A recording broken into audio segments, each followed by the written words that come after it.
Titans, go!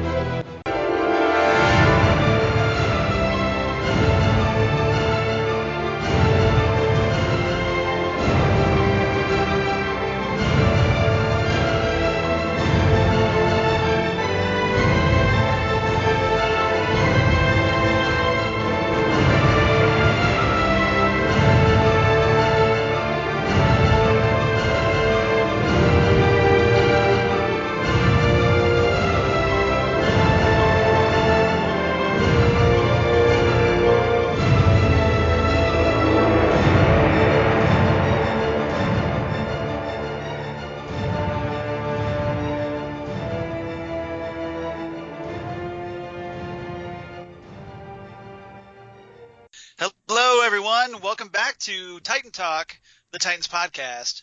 I'm Charles Skaggs, back in Titans Tower once again with my favorite Titan Talker, everybody's favorite Titan Talker, ready to talk some Doom Patrol, Jesse Jackson. Yes, we are temporarily out of the tower, and we are in the rustic old manor. We're in Doom Manor right now. Where this isn't a hotel where you get room service, but the guest room is on the right. Yes. And you're probably better off staying out of the basement if you know what's good for you. So, yes, we're going to talk more Doom Patrol. Obviously, we're still waiting for our first Doom Patrol episode to get posted. Rob Southgate. Now, to be fair, yes. It took a while for me to edit it. I know. Yeah, I did not get it to him till like Wednesday or Thursday of last week. So, all right. Yes. Okay. Well, all right. Well, then I'll give him the benefit of the doubt then. All right. Mm-hmm. But because of that, here we are. We're back for our second episode. We're going to talk Donkey Patrol, the second episode of Doom Patrol Season 1, which just debuted just a few days ago on February 22nd, 2019. And this was written by Neil Reynolds and Shoshana Sachi. I hope I'm pronouncing that right. Directed by Dermot Downs, who's directed a lot of Berlanti-verse, Arrowverse shows.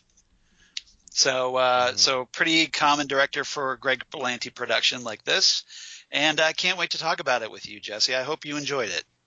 Yes. As we produce on the air, let's make a note. After Doom Patrol, let's do an episode, because there is a connection, to talk about Greg Berlanti and the amount of TV he has been involved in. Yeah, this is true. Well, he's apparently DC's go-to guy. Well, and even outside, and the reason I'm thinking of this is Brad Meltzer, major Titan fan, has talked about the Teen Titans as one of his major influences. And I didn't know that. Yeah, and Tara was his first crush. Oh, really? Yes, and then he likes the bad girls. And well, he didn't know it at the time. I will find the link where he talked about the Judas contract and how much it meant to him. But he wrote the TV series Jack and Bobby. Was one of the people, and and Greg Berlanti was the producer. Oh, so they know each other. So they're acquainted. Okay. And so he just tweeted that his oldest son said, "Hey, didn't you do a TV show? Let's watch it, Dad." So that which made me think of that. So oh, cool. Yeah, excellent. I begged Brad, and he wisely put me aside when I was at the book signing. I went, I'm doing a Titans podcast. It would be really cool to have you join me. And he politely said, "Jesse, I'm just too busy." So, but anyway, but that's I'm holding out hope. Hey, I appreciate you at least trying. Yeah, exactly. That's more than I would have the guts to, because I would know that he's probably insanely busy. But yes. So I'm going to give you points just for at least trying that. Thank you, Charles. This is a Titan Talk podcast about Titans, but even though we're going to talk Doom Patrol, we actually now have a Titans connection. So this actually relates to the podcast, because with this episode, we get the introduction of Joivan Wade, who plays Cyborg, a.k.a. Victor Stone, and we also get his father, Silas Stone, played by Phil Morris. So, that's pretty much a direct Titans connection as it gets. Obviously, Cyborg, created by Marv Wolfman and George Perez. And even though, we saw the character in Justice League movie not too long ago, played by Ray Fisher, here we have a TV version. So we're getting a lot of Cyborg recently. He's kind of getting more exposure. So I can't wait to talk about that with you, Jesse, and what your thoughts about Cyborg are. Oh, I am so excited. All right. So since I mentioned Joivan Wade, Jesse and I are familiar with this actor because, of course, doing Next Stop Everywhere, the Doctor Who podcast that hopefully everybody's listening to. He was on a couple of Doctor Who episodes because he played Rigsy in the Peter Capaldi era stories Flatline and Face the Raven. Nice. So it's pretty cool. I'm a little familiar with him, and here he's obviously doing an American accent and doing it rather well, in my opinion. I think he does a great job, and he's very charismatic, I think.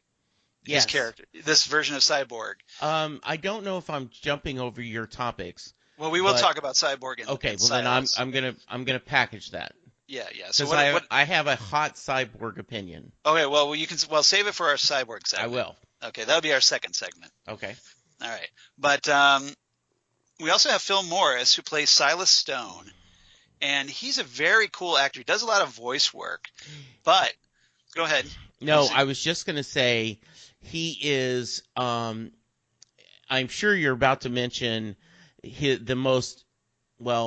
one of the relevant roles he's involved in.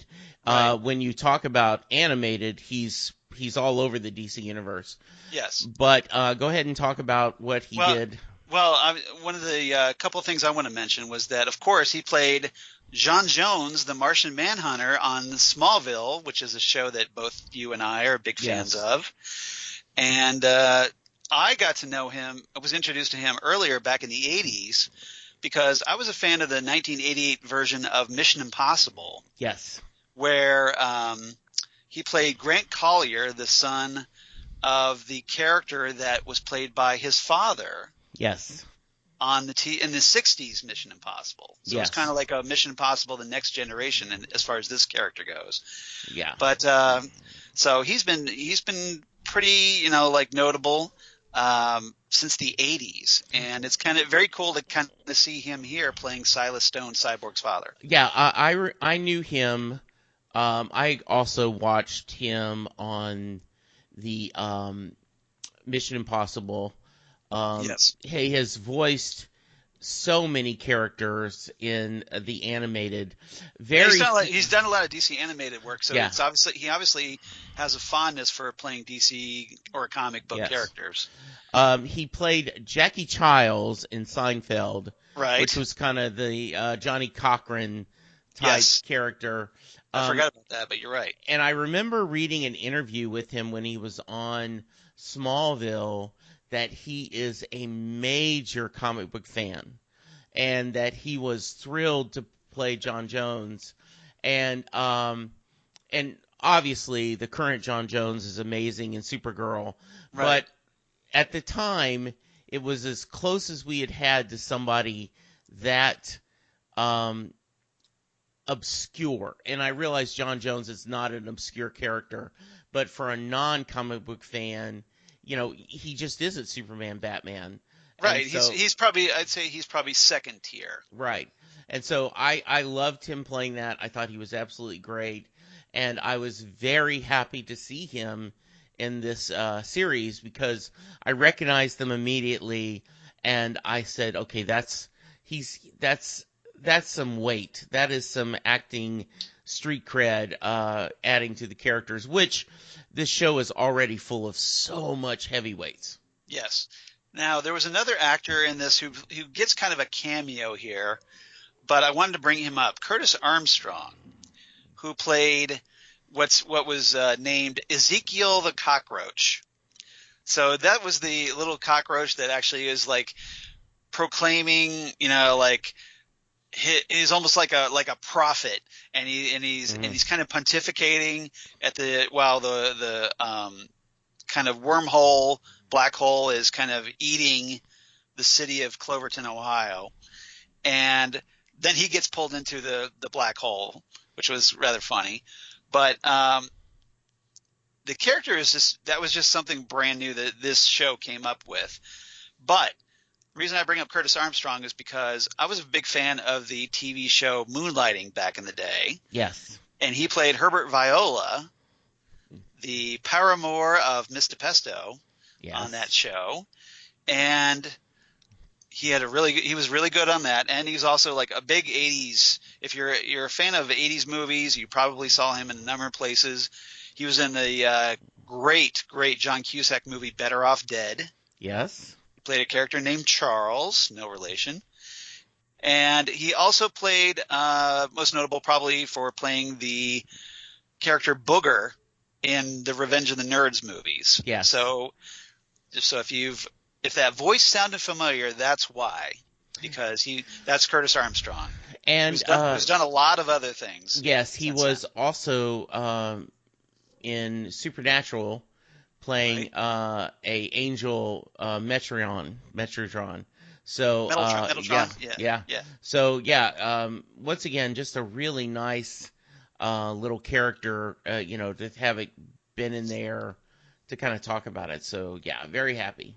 Yeah, so I just thought I'd mention those. So Cyborg presumably is joining the team. I don't know how long he'll be staying, if he's going to stay more than this season or not. I'm kind of hoping that he'll cross over to Titans at some point and jump teams over there. But yes, we don't know yet. We don't know exactly what the plans are, but it would be really nice if he did.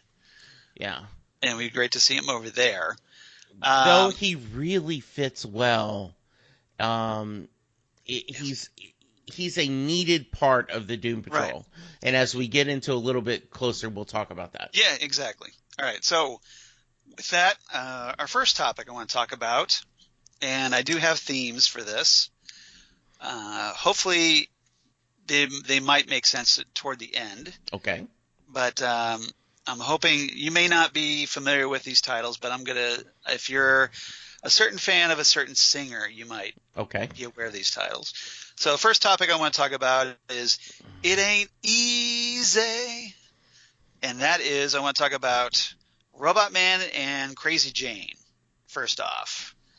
Because these two characters are obviously connected. And this episode was really good at showcasing just the amount of personalities inside Crazy Jane. We know that she has 64 different personas, but we really get a good taste of them as she kind of flitters back and forth between like all these personas, probably maybe kind of stimulated by that wormhole. And Cliff has to kind of try to I want to say that he's obviously concerned about Jane, and he's trying to learn more about her and does a little research. So I want to get your thoughts on these two characters in this episode. I mentioned in the last episode that people have not got to hear yet that I am irritated when they if Jane would change personalities a lot. I didn't want to see that. In this case, though, I felt like it worked. I didn't feel that. I think there's some more introductions. Yeah, I think this was. If they played this all the time, I don't think I would like it. But as they did, I'm okay with it. I liked her. I liked seeing all the different characters. I also like how her physical appearance changes, because she is not just a mentally having these different personalities. She is a meta with multiple personalities. Right. So, each personality has its own superpower. Yes. Yeah, and so they look differently. Credit to Diane Guerrero, who plays Crazy Jane. Yes. For being able to kind of give each talented enough to kind of give each personality its own personality, for lack of a better word. They each have their own distinct characters. Mm-hmm. and it's kind of a credit to her. Now, some of it is kind of helped out with makeup and hairstyling. Yeah. But it's kind of a credit to her that she's able to kind of make them distinct. Yeah, I totally agree. I think, Riley Shanahan is the actor who's wearing the Robot Man suit. Right. And then Brendan Fraser does the voice. Yes. They both are doing a very good job. As much as you can use your body to portray emotions and, what Cliff is feeling, I think he's doing very well. And Right. then I really think Brandon is the voice acting is really strong. So, I like Robot Man. I think he is by choice, our central character. He is the introduction to this world. Right. He is kind of our version. He's the point of view character. Yes, absolutely. Much like, a lot of times the companion is our point of view character when we watch Doctor Who. So I think he's been really well. Certainly very likable. A lot of flaws, but right. I think that is the purpose of this show, is the different flaws. So yeah, I loved their interaction. I'm not your daughter. Him trying to interact back and forth, trying to take care of Jane. Really, really, just there's nothing not to enjoy here. Yeah, and this is kind of follows up on what we were talking about last week, was that Cliff is still obviously on trying to redeem himself. Yeah. He feels that he wasn't there for his daughter, and he cares about what happens to Jane. For whatever reason, Jane is his, he feels that she's this puzzle that needs solved, or at least, that helped. Yes. And he's very empathetic toward her.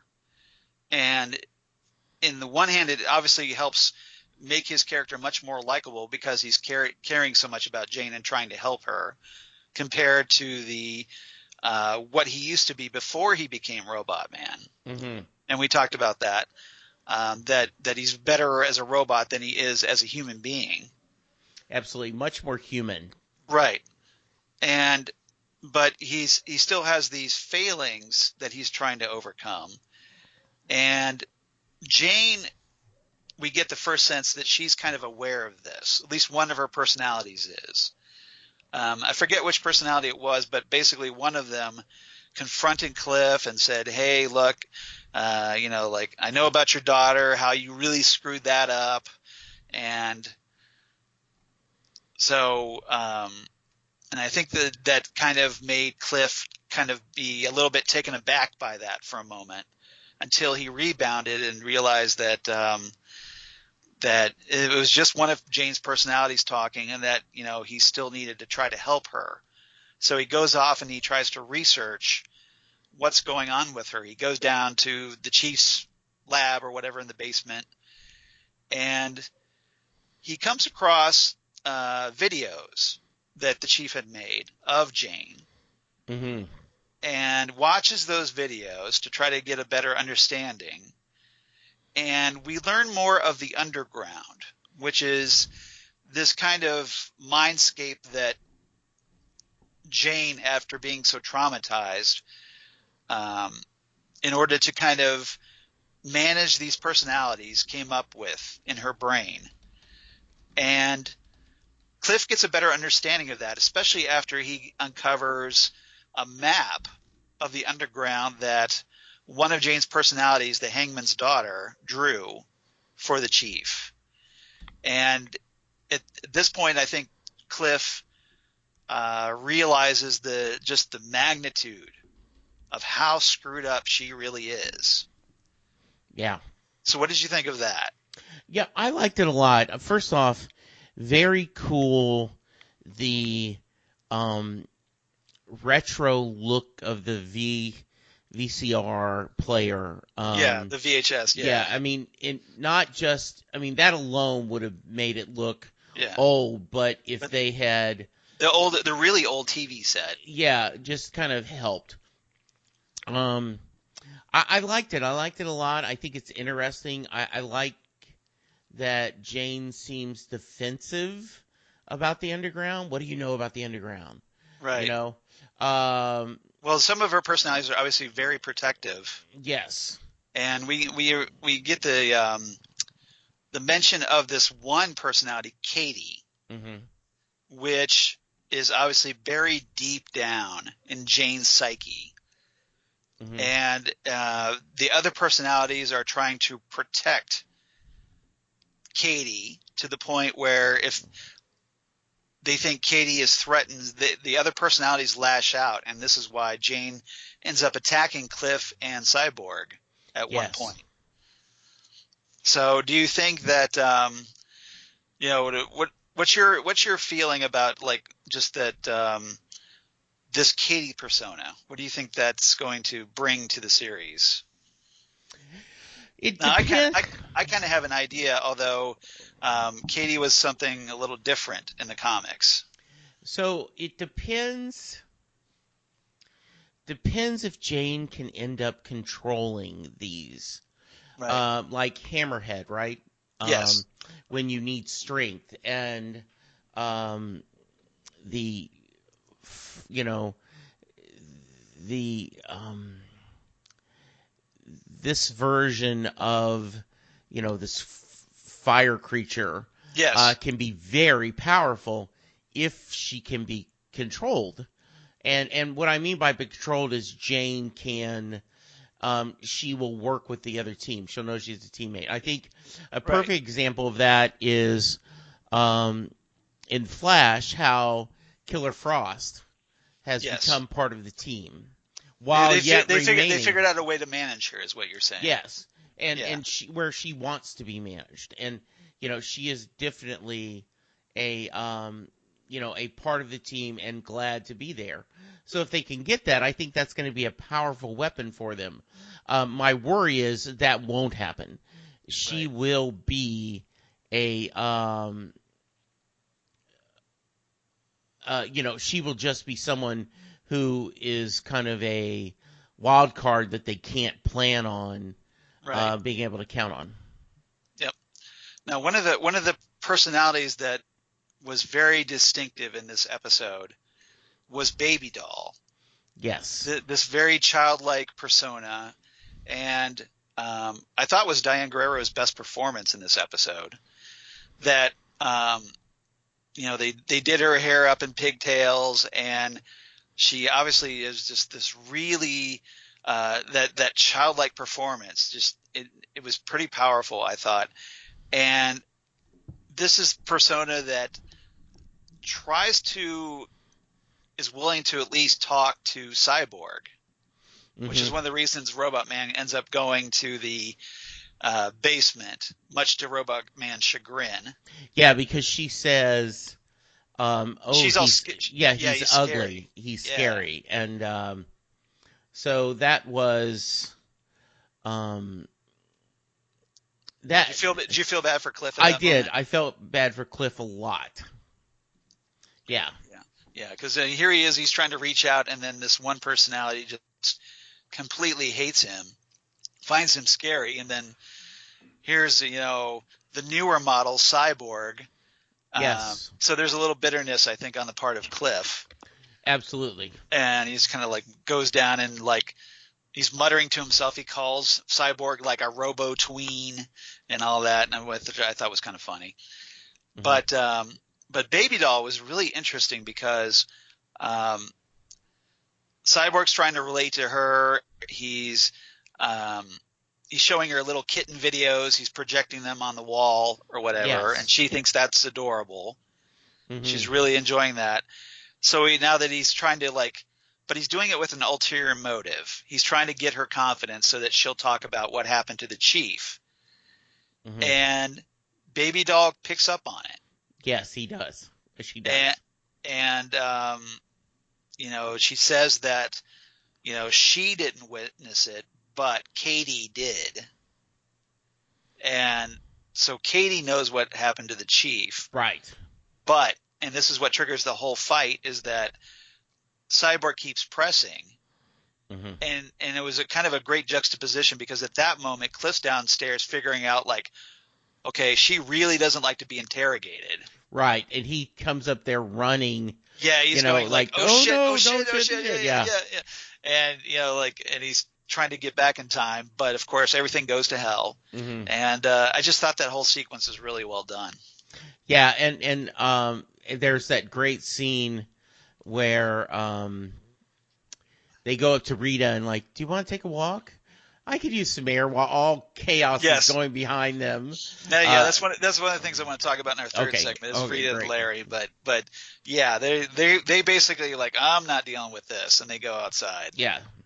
So I thought that was interesting.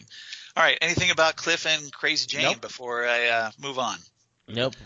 Okay. Second topic: Panic in Detroit. And so we have In Ain't Easy and Panic in Detroit. Hopefully someone out there picks up on the theme. Mm-hmm. And this is I want to talk about is Cyborg and his father, Dr. Silas Stone. Because obviously we're introduced to both of these characters. And this Cyborg here is a bit different from the one we saw in the Justice League movie. And a little bit different, I think, from the comic book version that we were fond of back in the 80s with the new Teen Titans. He seems a bit more confident and more like accepting of his situation.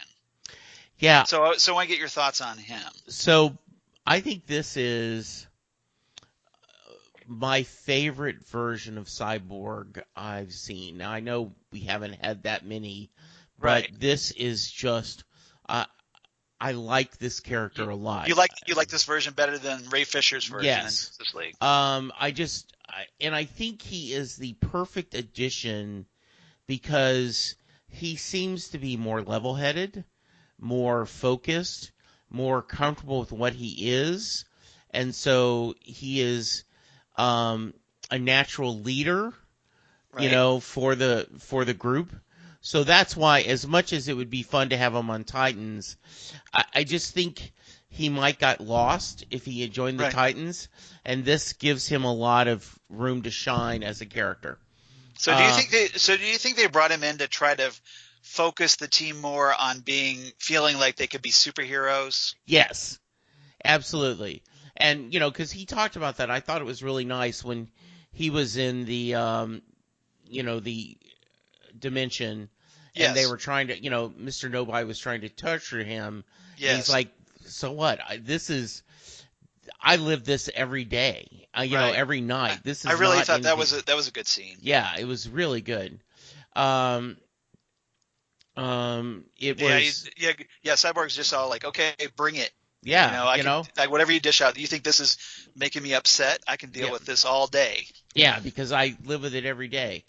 I liked how they showed his interaction with machines. Right. Really like well. With the ATM. I thought that was a really good scene. Yeah, and then helping her, the lady that was going to get mugged. I liked his interaction.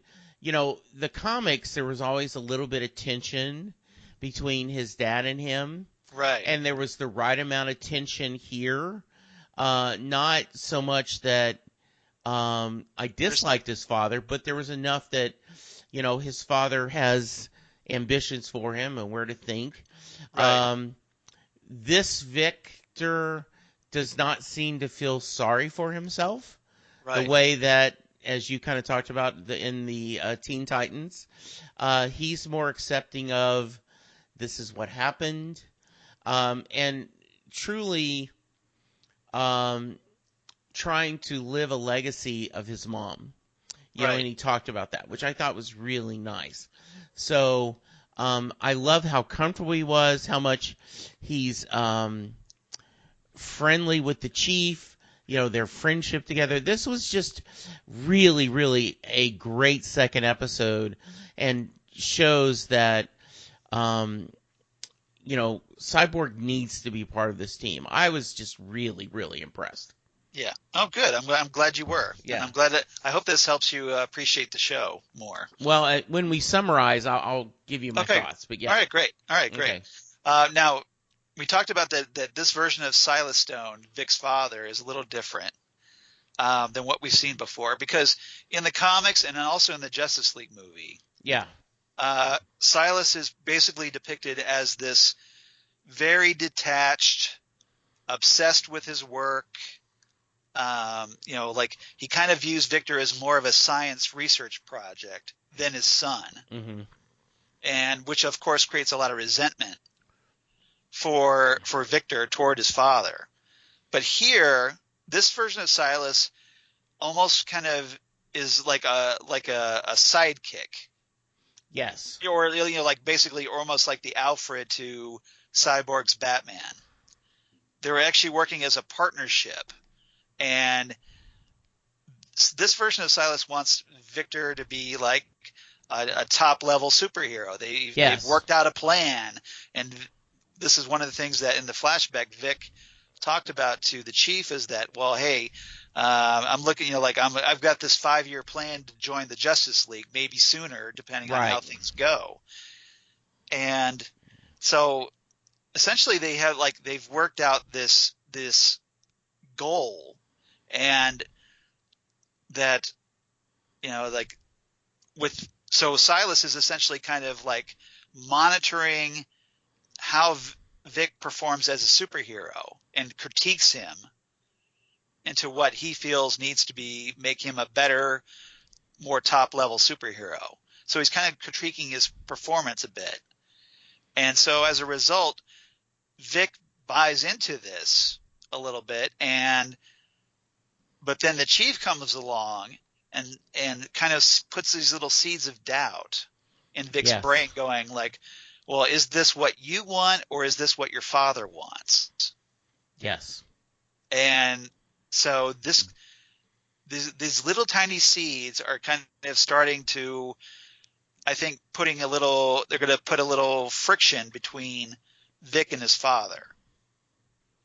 I think And so. and, and we kind of saw this at the end of this episode, where Victor wants to, like he's all into the Doom Patrol and like, hey, let's go do this, and we're going to get Mr. Nobody. And then his dad pulls up in the car going, Hmm. what are you doing? You're Yeah. like covered in goo and you're hanging around with these circus freaks. Yeah. This is not what we planned. Exactly. And Victor's just like, I think you need to leave now. I think I need to be here, because Victor's more concerned about Niles than obviously his father is. Yes. So I thought that was rather interesting. Yeah. I love it. It was so good. Yeah. So I'll be curious to see where this goes. And Yeah, then I of am course too. you have Vic's kind of conflict with Robot Man Cliff, Hmm. where Cliff is this kind of like almost homemade looking robot and android, and then Vic comes along. He's all shiny and chrome, and he's younger, and so you have that kind of like older man versus the young kid who comes in, who looks act all the hot shot. And so there's they're kind of butting heads at the moment. Hmm. And Vic sees him, Vic, or excuse me, Cliff sees Vic as kind of the newer model, so he's a little resentful. I think maybe that also probably because Cyborg has at least a half human actual flesh. Yes. He's not completely robotic like Cliff is. Yeah. So there might be a little resentment there as well. Hmm. And well, I'm sure that'll cause some at least a little bantering between the two as in the episodes going forward. Absolutely. All right. Anything else about Cyborg or his father before we move on? Nope. I just really liked him. I thought it was really cool. So yeah, very good. All right. Third topic. This hopefully might clue you in on where I'm going with this theme. Okay. We could be heroes just for one day. I do not recognize the song titles. All right. Okay. So These are all David Bowie titles. Oh, okay. I should know there. And the reason I brought this up is because David Bowie's one of his last major songs right before his death was called Lazarus, Mm-hmm. which plays at the very end when Larry is unwrapping his bandages. Yes. And we kind of get a good look under the hood, under Larry, and see what's going on there. So I thought I'd do a little David Bowie homage here. Always nice. I really liked that scene because it explains a little bit why he wears the bandages. Right. But it also explains how he could have drank the beer. Yes. He can eat. Yes. So he can open, like the Spider-Man mask where you pick it up, He does actually have a face and a mouth and whatnot up there. And I want to talk about Larry and I want to talk about Rita in this segment because they're obviously the two reluctant members of the team. Mm-hmm. But they still play an active part in this story. They actually do heroic things in this story, albeit reluctantly. Right. So I want to get your thoughts on them, and we get a really good closer examination of what Larry's going through in this episode, and we get more of we see Rita and just how truly damaged her brain is over what happened to her. Yes. I think. And then made for some comedic moments, but also made for some tragic moments, I think. Yeah. So I want to get your thoughts on these two characters. I just love Rita. I just know April Bowling is great. Yeah, she's just how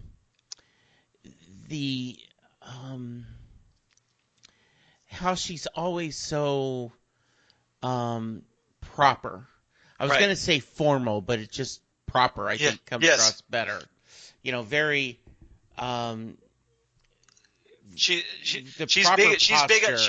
big on etiquette and presenting herself. Yes. And so I really like that. I liked the idea because if I remember correctly, and like I said, I'm not a huge Doom Patrol fan, just the classic series I remembered.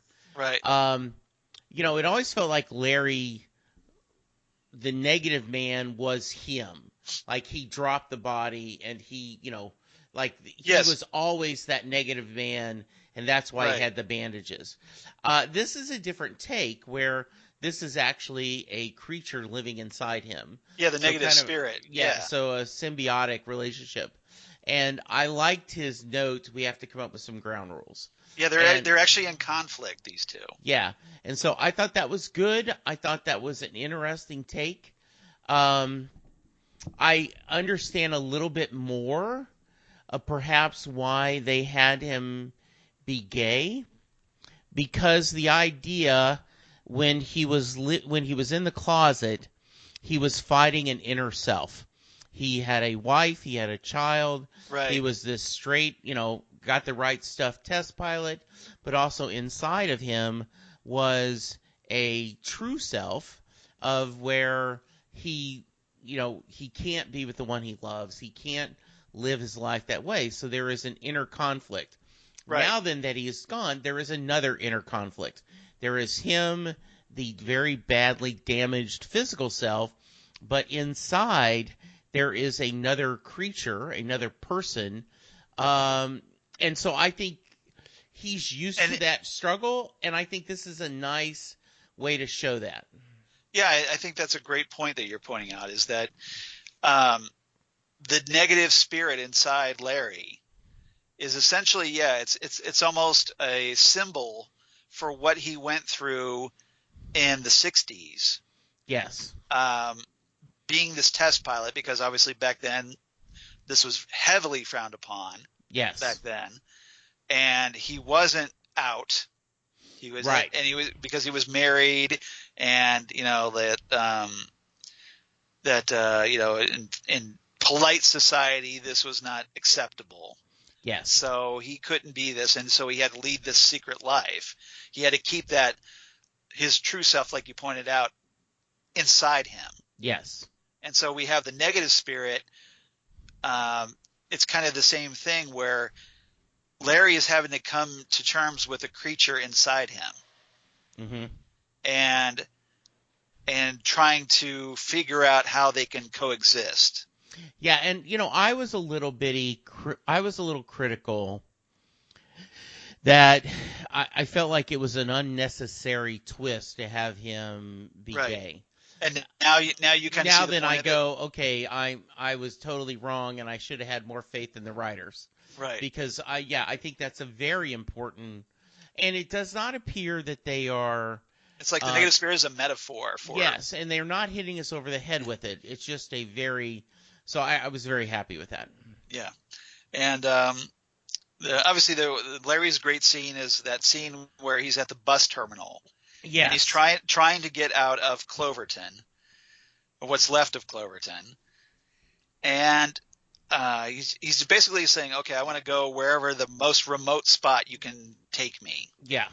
And he goes there, he purchases a ticket, and he tries to go one place, but then the negative spirit knocks him out and keeps him from going. Yeah.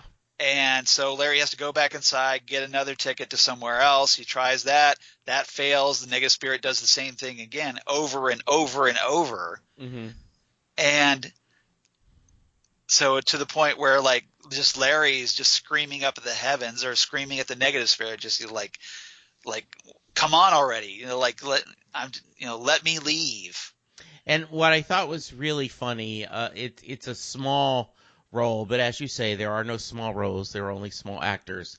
Right. The lady working it, like, why bother? Yes. Yeah, that was such a great line. Just right. like, really? Yeah, so, it's like we've done this like 13 times or whatever. Mm-hmm. Yeah. But it was a really good scene, and it was. I was glad to see Larry finally getting some spotlight. I thought that was good. And then he comes back home, and he kind of apologizes to Rita for running away, and they have actually a pretty good moment where she's all like, "Well, I'd run away from me too," and then at that point, Larry and Cyborg figure out that the donkey is a doorway to this other dimension, and they turn back and look at Rita going, hey, you could help us out with this, right?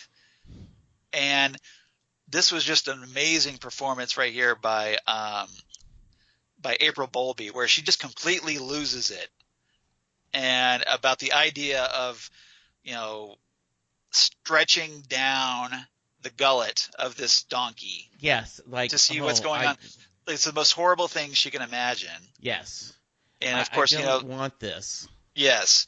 And so I thought that was just a hilarious, but also just amazingly acted moment. Yeah, I agree. And I thought that was great. And, just obviously I'm kind of curious to see we kind of see Rita and Larry essentially being the outsiders, but even Larry is brought in, who's just obviously trying to run away from the situation, and they talked about that. That's all he's done throughout his life. And here he is. He ends up like helping to save the day at the end and bring the town back from whatever the other dimension. Yeah. And one of the things I really, really liked is the scene where he's in the plane, right? And take the stick, and he's like, no, I'm not going to. And then when he finally takes it, it is freedom. He knows this is an illusion, but he gives in to the illusion. Right. And I just thought that was really well done. Yeah, it was. And then, unfortunately, we still don't know what happened to the chief. No. And Mr. Nobody's obviously keeping the chief under wraps. But by this point, though, Cyborg, because of his conversation with Mr. Nobody, kind of clues the team in saying that I don't know who this guy is, but he called himself nobody. Right. And so they're kind of starting to piece together a little bit. And we'll see where it goes from here. Yeah. So, so we'll see what happens. But the episode ends. I forgot to mention this when we talked about Jane. Is that we're kind of teased with a ominous foreshadowing where the Hangman's daughter is painting again, but it's almost like she paints a prophecy of Cyborg in kind of the same pose of Crisis on Infinite Earths #7, where Superman's holding up Supergirl. Right. And I think that was intentional. Yes. That Cyborg is holding up his dead father Mm-hmm. in his arms, cradling him in his arms, with the other Doom Patrol members scattered around, presumably dead as well. So we'll see what happens with that. Yeah. But obviously it's probably going to turn out to be something a little bit different than what's expected, but they're obviously hinting that, hey, the Doom Patrol is doomed. No pun intended. Exactly. So we'll see what happens. But I thought that was interesting. All right. Anything else about this episode before we move on? I just wanted to say that I was, you had known I had said, hey, I don't know if I want to talk about this every week. This is just a bat crazy series, right? In such a good way. I mean, just. Are you getting into the zone a little bit? I just love this. There is so much, and don't get me wrong. I mean, yeah. I love the Titans, and I was really happy that we saw them. But this is just something different. Yes, different. That is exactly what. And that's what makes it good. It's just so much different, and also like Legion is different. Right. But this is so fun. Right. I mean, it's crazy, but it's fun. There is a joy to it. And you would think as weird as all the characters are, it wouldn't be joyous. But it's just great. I am just so impressed. Well, good. I'm really glad to hear that. Yeah. Because it's a show that doesn't take itself seriously. No. And that's part of the charm, I think. Yes. But it also, on the same token, it also provides really good drama at times too. Yeah. So it's not just this weird show for the sake of being weird. No. It's just a good drama with some very unusual superheroes that, bring something different to the table. It's not the same old like CW Arrowverse show. It's something completely different, and this is one of the things I was really hoping with this series is that it would embrace that weirdness. And it has been. I mean, it totally has. And it brings something new to the table for DC TV shows, and I'm really glad to see it. And really glad you're enjoying it because obviously being a Doom Patrol fan, I was all in from the beginning and was hoping for the best. But I know you as a non-fan, and I'm hoping this means that other people might find this appealing as well. So yeah, I'm hoping so too. It was just it's really good stuff. Yeah, it is really good stuff. All right. Favorite lines of the episode. Do you have any favorite lines? So I only have one. Okay, go for it. But I think I'm stealing the best line. All right, go ahead. Who are you talking to? Grant Morrison fans, Reddit trolls with DC subscriptions, and the 3 new fans who stuck around after the donkey fart. Yes. Yeah. That was obviously between the Chief and Mr. Nobody. That was a great exchange. The greatest. When that Grant Morrison got a shout out in the show that he inspired with his great run of Doom Patrol. I laughed so hard at that. And I'm just like, yes. I love that Mr. Nobody can break the fourth wall like that. Yeah, I did too. It was just hilarious. And that was the line of the episode as far as I'm concerned. Yeah, it just I just rolled with laughter because it's so inside, but it's not It's not campy the way It's it, Gotham was. it's self-aware. Yes, it was awesome. Yeah, it was great. And of course, Alan Tudyk just delivers it so well with great comedic timing. And he continues to be an amazing narrator. Yeah, he is. He's just fantastic. And obviously I'm really looking forward to seeing more of him in the episodes to come. I can't wait. Yeah. All right, so that was the only line you had? Yes. All right, so I got a few more really quickly. Exchange between Larry and Rita. Mm-hmm. That one we were talking about where Larry says, "I ran from you, when you in Cloverton. You needed us. Me. I ran away because I can't control this thing inside of me." Yeah. And Rita replies, "I would have run from me too. If I could run from me right now, I would." Yeah, great line. Great, once again, just which shows you where Rita's head is at. Is that she wants to escape her own body. Yes. So, really great, and great interaction between the characters. Another exchange between Cyborg and Rita, and this is obviously where Rita has her big meltdown. Right. Cyborg says, "Rita, I've seen what you can do with your body," and Rita goes, "No. What you've seen, what happens to my body when it gets stressed out. And do you know what's stressing me out right now? The idea of shoving my face down the slimy throat of a diseased animal. Is this funny to you? Does my humiliation get your blood pumping? I'd like to know what you're picturing right now. Are you going to shove me in a sack? Are you a trash bag? Cut a little hole so you can squeeze me into that syphilitic beast like a tube of toothpaste? Push my eye into a funnel and force me into the bowels of a braying shit factory without my consent?" Yeah. Cyborg replies, and this is the dead great moment, "Would that work?" So I thought that was great. Absolutely.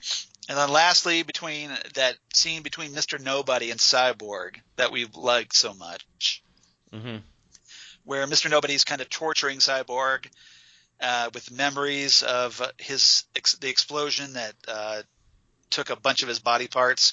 Yeah. Mr. Nobody goes, "And how do you call yourself a hero when your mother died in an accident you caused?" Cyborg replies, "You don't get it.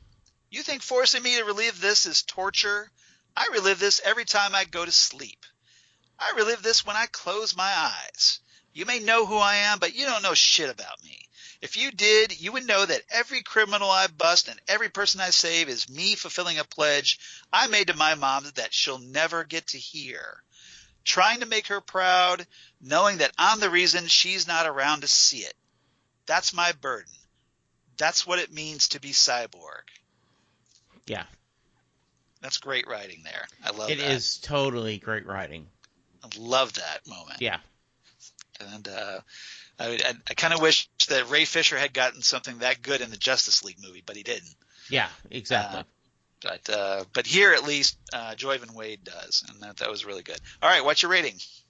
I really, really like this episode, and so I'm going to give it 9 out of 10 crazy ATMs. Okay, that's good. You really liked it. I actually was a little. I took off a little half point less than you on this one. Okay. I give it 8.5 out of 10 swords made out of sharp metal words. Okay. Because there was that moment where one of Jane's personas is yelling at Vic, and the words turn into actual tangible objects that could threaten to kill him. Wasn't that a nice kind of take on that? I think the reason I gave it a little half point higher than you is I get it. This was, in a lot of ways, just a character episode. It didn't move the plot a lot, but I think the individual character moments and the craziness of this and Cyborg joining the team and this kind of this building of each other really, really it's coming pretty special. Yeah. So basically, was this the episode that everything clicked for you? Yes, absolutely. Right. Great. All right. Yeah. See, I thought that's maybe why I'm reversed, because it kind of clicked for me in the pilot. Yeah. And so this episode didn't have as much impact for me here, but I think it was the reverse for you. Absolutely. All right, that's okay. Okay. So that's good. I'm glad it's Good. clicking for you. All right, All right. we don't have any Titans Tower news, and unfortunately, DJ Nick never wrote in. Mm-hmm. Shame on you, DJ Nick, if you're listening. So hopefully we'll hear something from him next time. So we don't have any Tell It to Titan talk this time. Okay. So, but if you want to be like DJ Nick and hopefully write to us, you can write to us at TitanTalkCast@gmail.com. That's TitanTalkCast@gmail.com. Or you can reach us on Twitter at Titan Talkcast on the Twitter, or our Facebook page, Titan Talk, the Titans Podcast. Otherwise, you can go to iTunes, rate and review us. We definitely appreciate that. And also, if you would, please support the Southgate Media Patreon page, because that helps keep the lights on here at Titan Talk. And I'm sure Rob Southgate, our editor, would definitely appreciate that. Absolutely. Or producer, I should say, our executive producer, because you're our editor. Yes. So we'll give him the executive producer credit. All right, Jesse, where can they reach you on the interwebs? So I can be reached at Jesse Jackson DFW on Twitter. Right. I am in Jesse Jackson from Louisville, Texas, on Facebook. You can hear me talk about Bruce Springsteen and music on Set Lusting Bruce, a Bruce Springsteen podcast, where I have something special coming up for the Lenten season.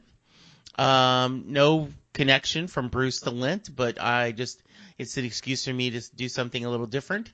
And you can also hear Charles and I talk on the award-winning, long-running Next Stop Everywhere, the Doctor Who podcast, where we talk about everything in the Doctor Who universe. And lately, Charles has been having some guest stars joining us, and it has been absolutely wonderful hearing you talk with other voices. Well, as opposed to the voices in my head, yes. Yes. But we definitely have a lot of fun, and still always taking guest hosts on Next Stop Everywhere. Mm-hmm. But obviously you're going to be coming back, because we're going to, right after this, we wrap this up, we're going to talk some Doctor Who. So yes, we are. So don't think that Jesse's getting out of Doctor Who that easily. Absolutely, never. And right. Charles, if they want to hear more of your fine work, or reach you, how can they? Well, they can reach me on the Twitter at Charles Skaggs, or on the Instagram at Charles Skaggs. You can reach me on Facebook at Charles Skaggs in Hilliard, Ohio, or my blog at Geeky Things. Damn good coffee and hot. Damn good coffee and hot, where I talk about all the stuff we talk about here on Titan Talk. Titans, Doom Patrol, any kind of casting news for Swamp Thing or Stargirl or any of the other DC Universe shows.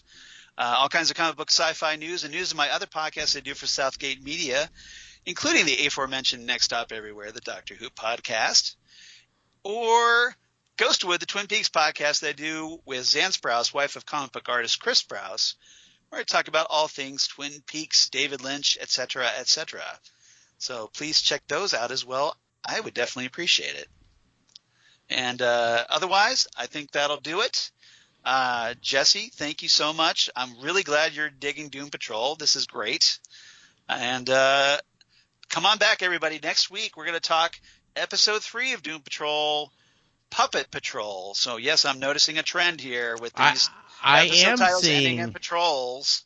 Yes. So next time is Puppet Patrol, as I think the Doom Patrol goes searching for more information about Mr. Nobody and comes across a certain Nazi scientist in Paraguay. Yes. So we'll see what happens there, and hopefully find out what happens to the chief. Fingers crossed. So other than that, Jesse, anything else before we sign off? Not at all. I'm looking forward to continuing this fun journey. Excellent. And we'll see if we get more donkey gas. I could live without that, personally. Yeah, I could too. Yes. All right. But we'll see. So everybody, thanks again for listening, and we will see you next time right here, Titan Talk, the Titans podcast. Bye, everybody. Bye.